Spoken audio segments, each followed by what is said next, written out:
David Orban and Patrick Sandon, welcome and thanks for joining us in this conversation. It has always been the case that there could be entrepreneurs that were more long-term minded and those that were content with a short-term vision instead. The first could preach to the second, but they would not listen. Today, it is harder to pretend that the impact of everything we do day by day is not leading to disaster if we pretend to be blind to their consequences.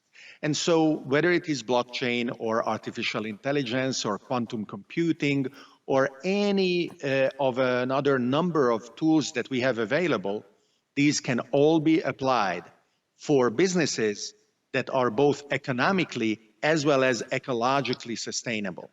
But to be truly sustainable, in my view, you really need to integrate sustainability into the core of your business and to stop seeing sort of the triple bottom line concept is often referred to, people, planet, and profit, and that those circles, those three circles overlap in the middle, they intersect, and that is where sustainability is to be found.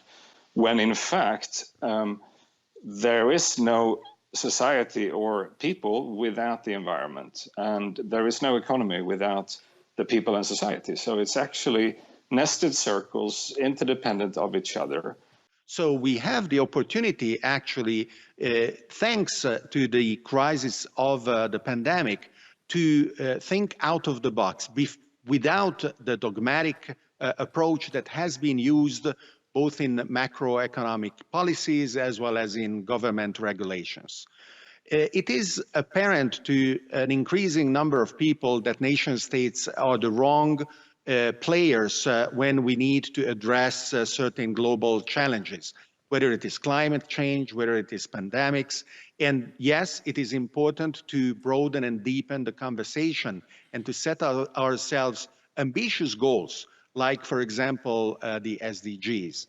However, the kind of leadership and the kind of conversation that we really need in order to achieve and overcome other challenges as well that we will face, because history will not end in 2030, the technologies that we are now developing and deploying are going to be the basis for new kinds of society.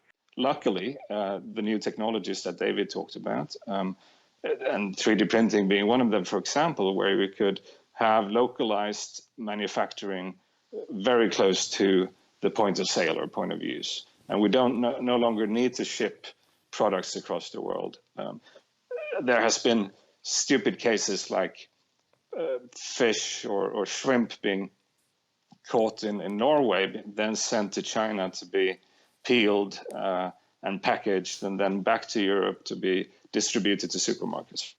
I think this kind of shipping stuff all over the world is probably over and done with because of COVID, at least for the near-term future. And that will, I think, enable the redesign of the global supply chain to something much more environmentally friendly.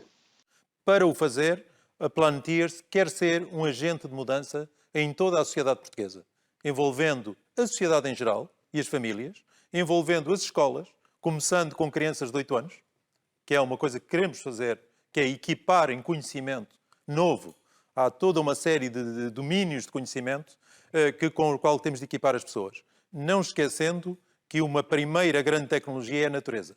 Não só acredito profundamente que podemos ir para a linha da frente, como temos um programa para esta década, a própria Planetiers, temos um programa para fazer acontecer a transformação necessária para chegarmos, digamos, a 2030, equipados de uma outra forma, num outro nível de evolução.